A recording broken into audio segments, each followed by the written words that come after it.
자, 이번 시간에는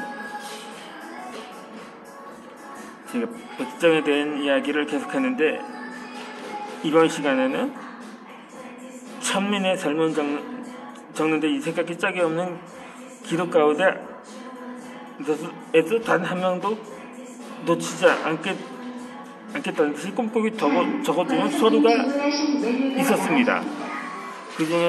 그것은 바로 호적인데 당시 백정들은 본집 부역이 없었기에 호적도 없었거든요.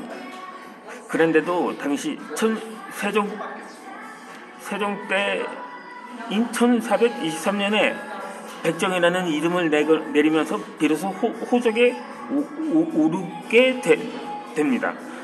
당시 떠돌아다니는 백정을 장부에 올려서 새롭게 부역과 공문을 주기 위한 수단일 뿐이었던 것이었죠. 어쨌거나 그렇게 당시 백정들의 삶을 살펴볼 수 있는 중요한 호적들이 남게 되었는데, 그 중에는 두 자료가 있습니다. 하나는 1528년 경상도 안동구 주촌의 가호를 기록한 주촌 호적이고, 또 하나는 19세기의 대구부 호구들의 가계를 정리한 대구부 호구 정적이었습니다.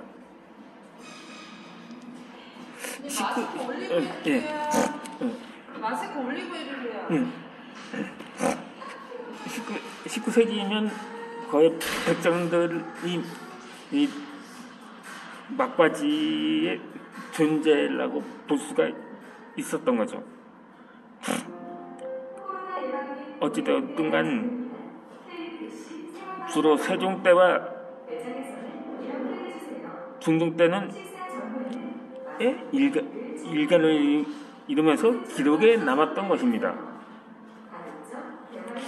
그 일을 통해서 당시 백성들의 가계 편천과 함께 백정들이 어떻게 서서히 재미나 또는 천민화되었는가 하는 과정도 알아볼 수가 있었던 것입니다. 이를테면 이름만 봐도 그렇습니다. 근데 이 십백정이나 하면 양인이라서 성과 이름은 다 가질 수가 있었다고 합니다. 그게 성이 있느냐 없느냐가 이 양천을 가르는 중요한 기준이 되기도 했었던 거죠. 하지만 이 초기에는 이영기나 이산 이런 식으로 하는 이렇게 나오던 이름이 나중에는 뭐 복룡이나 감지처럼 성이 빠진 채 이름만 나오기도 했습니다. 이름도 처음에는 평범한 양민이름 같더니 세자를 거듭하면서 점점 노빈이나 천민 같은 이름이 늘어났었던 거죠.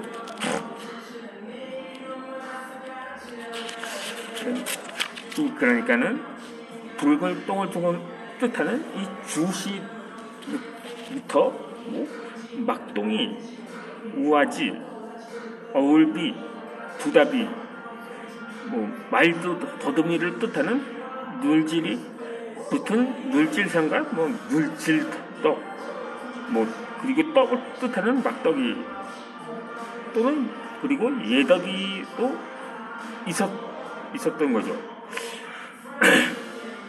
이름만 봐도 세종 때는 그나마 성을 갖춘 양인이었던 처지가 점점 내려가서 중종 때 크게 야릇해졌음을 알 수가 있었던 거죠.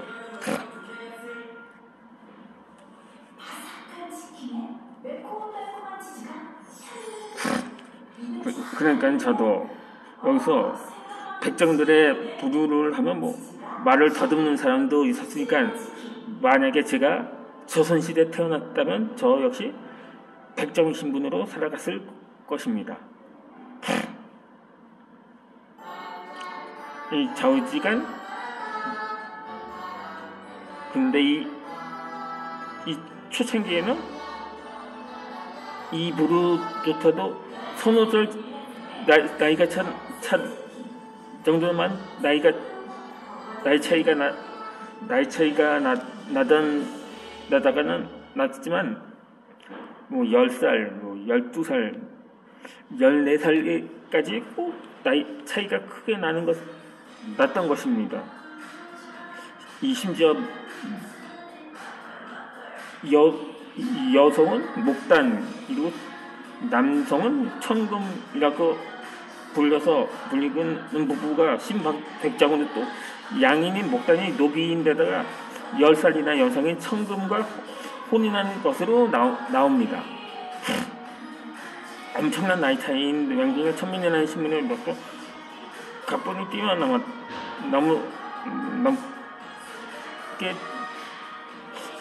가슴이 뛰어넘었던 것입니다. 이렇게 이장군과 백정 아내가 서로하는 이 거꾸로 된 판형이라고 볼 수도 있겠지만, 사실은 이 재미나 정책이 진행되면서 노비와 혼인할 만큼 점점 몰락해가는 신백정의 처지를 고스란히 보여줬던 예라고도 할 수가 있었던 거죠. 이 모든 지표가 가리키는 것이 딱 하나 있는데, 그 주촌 호적을 연구한 논문에서도 이러한 결정을 내렸던 것입니다.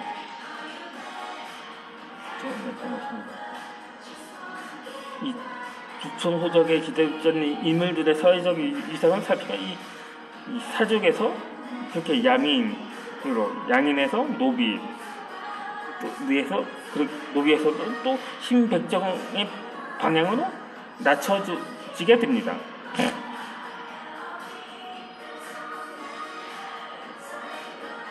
성을 가졌던 사족과 양인에서 천한 너비가 됐더니 급기야는 가장 밑바닥 신백정이 되어버린 셈이었죠. 이 노비보다도 더 낮은 위치에 신백정을 두었다는 것에서 당시 백정의 처참한 처지를 짐작할 수가 있었던 것입니다.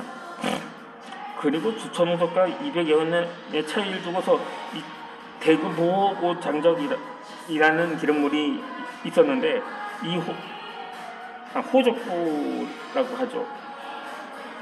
이 호족보에서는 영조 14년 때부터 고종 13년 때까지 무려 140년에 걸쳐서 대구부 서상면 노하리 백정마을에 살았던 백정들의 호적이 나옵니다.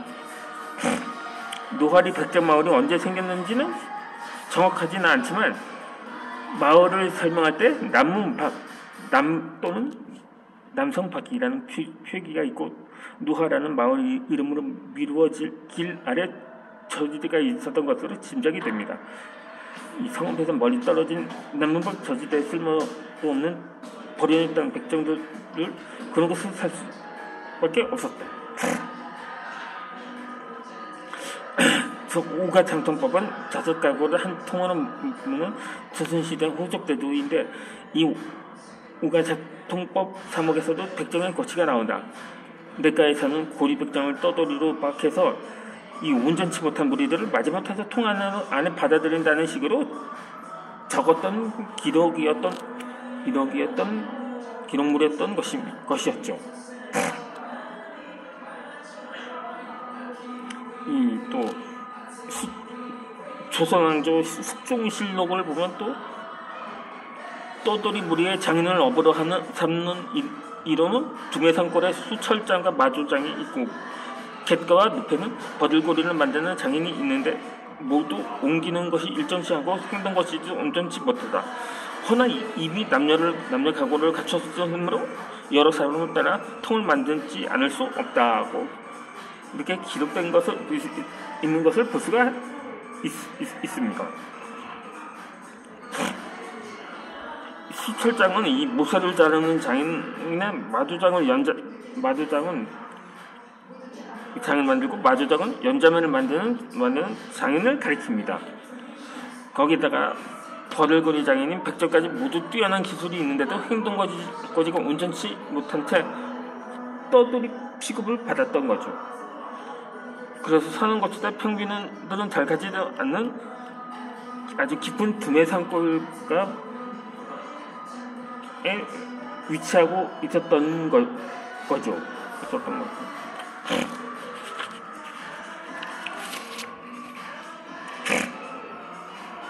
심지어는 이 늑가에 위치하기까지도 했었다고 합니다.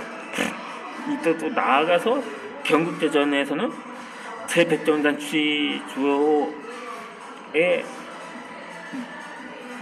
기록되어 있는 제인과 백정들은 모두 찾아내어 각 방과 각촌에 나누어 보호한다면서 백정의 거취를 아예 법으로 정해놓기까지 했었음을 볼 수가 있습니다. 근데 이 말만 보호였을 뿐이지 사실상 속박이자 감시에 가깝다고 볼 수가 있는 거죠. 이 또 호적도와 미묘하가 양민과 차이가 났었습니다. 이 본디 호적에는 이름과 나이, 외 직역, 본관, 동거인 같은 것이 함께 올라가야 합니다. 백정들의 호적도 마찬가지인데 사제주까지 적는 것이 원칙인 선조의 이름이 노하리 백정들은 사제도는 2대에다 3대까지만 겨우 적혀 있었을 뿐이거나 아예 올라와 있지도 않은 게 대부분이었다고 합니다. 그나마 19세기 중반부터는 어느 정도 이 완화가 되어서 철종을 거쳐서 고종때에 이르면서는 본관도 아예 기재되지 않았던 것입니다.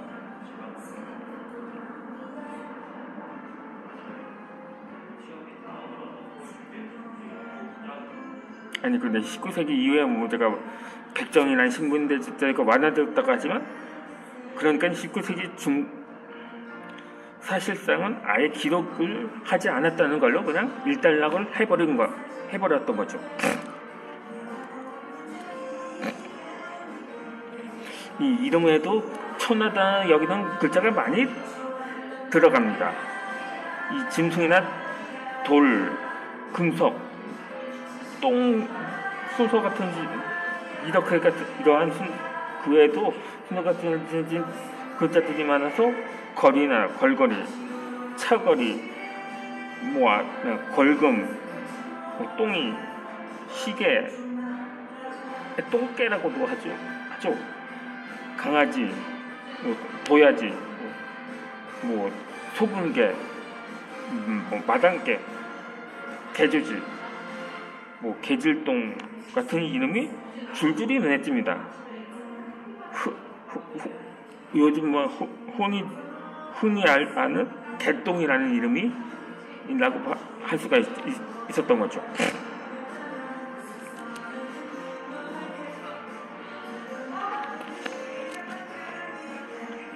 이때쯤에도 이미 백정은 이렇게 부상하고 이상철 같은 부상하고 좋은 뜻의 글자는 아예 이름에서 쓸 수가 없었던 시대였습니다. 근데 그것도 그나마 남자들은 낫습니다. 오히려 여자들은 심지어 그런 이름도 없이 그냥 조합으로만 나왔을 뿐인 거죠. 이제 영상을 이어서 올려드리도록 하겠습니다.